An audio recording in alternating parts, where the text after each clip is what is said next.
जी आपल्या आसपासची बातमी असेल आपणा सर्वांसाठीची।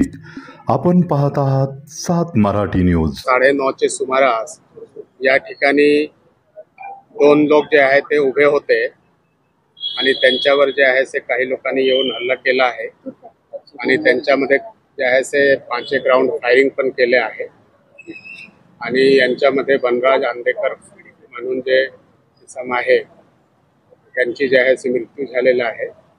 त्यांना जे आहे केएम हॉस्पिटलला आणले गेले होते, परंतु त्या ठिकाणी ते ब्राउड डेड असं आणले गेले आहे आणि आता त्यांची जे बॉडी आहे ते ससून हॉस्पिटलला पोस्टमॉर्टमसाठी पाठविण्यात आलेलं आहे आणि यांच्यामध्ये आता पुढील तपास आपले क्राईम ब्रांच आणि पोलीस स्टेशन आणि झोनची टीम करत आहे। आता प्राथमिक दृष्ट्या जे आहे त्यांच्यावर जे आहे ते शार्प हत्यारने वार पण झालेला आहे आणि त्यांच्यामुळे त्यांची मृत्यू झाली आहे अशा प्रकारची प्राथमिक माहिती मिळालेली आहे। आता फायनल माहिती आपल्याला पोस्टमॉर्टम रिपोर्ट आल्यानंतर 9:30च्या सुमारासची एक घटना आहे। ते 2 उभे होते, बनराज आंदेकर आणि त्यांचे एक जे आहे ते चुलत भाऊ, आणि त्याच वेळी काही लोक इथे आलेले आहे आणि त्यांच्यावर फायरिंग ही केलेलं आहे आणि शार्प वेपननेही हल्ला केलेला आहे आणि यांच्यामध्येच त्यांची मृत्यू झालेली आहे। ज्यापर्यंत ते केएम हॉस्पिटलला पोहोचला होता त्यापर्यंत ब्रॉड डेड तिथे त्या ठिकाणी आणले गेले। सर, एकूण किती गोळ्या झाडल्या आणि आरोपी किती होते? फायर झाले एकूण आता जे प्राथमिक माहिती आहे की 5 राऊंड फायर झालेला आहे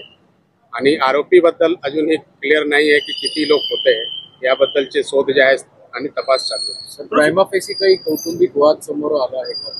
नेमकी ही घटना कशावरून घडली? एक वेळ आपल्याला आरोपी मिळाल्यानंतर त्यांनी काय मुळे केलेलं आहे ते क्लिअर होतील। ज्यापर्यंत आपल्याला आरोपी क्लिअर होत नाही त्यापर्यंत त्यांच्यावर टिप्पणी करणे योग्य होणार नाही। आता आमचे जे पूर्ण फोकस आहे की जे आहे आरोपी कोण होता त्यांचे शोध घेण्यावर आपला पूर्ण फोकस आहे आणि आमचे टीम्स जे आहे यांच्यामध्ये लागलेले आहे आणि लवकरात लवकर जे आहे ते आम्ही हे जे आरोपी शोधण्याचा आणि त्यांना पकडण्याचा प्रयास करणार। एकूण किती आरोपी होते आणि त्यांनी नेमका हे लाईट वगैरे बंद करून असं काही केलं असं समजता येईल? नाही, अशी माहिती नाही आहे। आपल्याला एक वेळ क्लिअर अजून झालं नाही की किती आरोपी होते, नेमके कोण होते। काही सस्पेक्टचे नाव आलेले आहे, परंतु आता त्यांचे नाव देणे या स्थितीमध्ये उचित नाही आहे। एक वेळ ते कन्फर्म झालं त्यानंतर नेमके आम्ही जे आहे ते चॅनलवर नवीन असाल तर सबस्क्राईब करा, लाईक आणि लिंक शेअर करायला विसरू नका।